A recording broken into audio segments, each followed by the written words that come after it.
Այդ պահին էստեղ մարդ եղել է, թե չի եղել։ Այդ պահին այս սենյակում ոչ ոք չի եղել։ Մենք երեքս էլ եղել ենք ճաշասենյակում, 3 հոգի ենք տանը հիմա ներկապային, բայց պայթյունի ձայնը շատ ուժեղ ա եղել։ Այն ինչ մտածեցիք, ինչ էր այդ բանը, որ լսեցիք։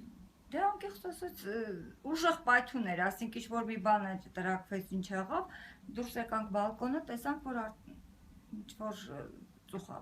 բան է էլի, արդեն ձեներ էր ու աժոտաժից բոլորս դուրս ենք ելել բակ։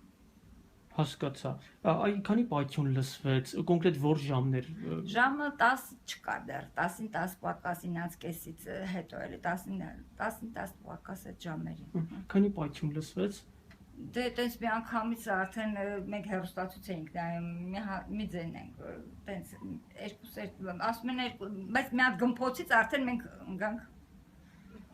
Այ տեսնում եմ ձեր ապակիները կոտրված են, պատմեք։ Ապակիները այդ պայթյունի ժամանակ կոտրվեց։ Ամբողջ սենյակով էին դարձել երևի։ Հա, թափվեցին, դե ամբողջ սենյակում ցույց պայթյուն եղավ, թափվեց սենյակով։ Ոչ վախեցաք, այդ ինչ Դե մտածեցիք։ վախեցանք, բայց մտածեցինք, էս ինչ կատարվեց, էս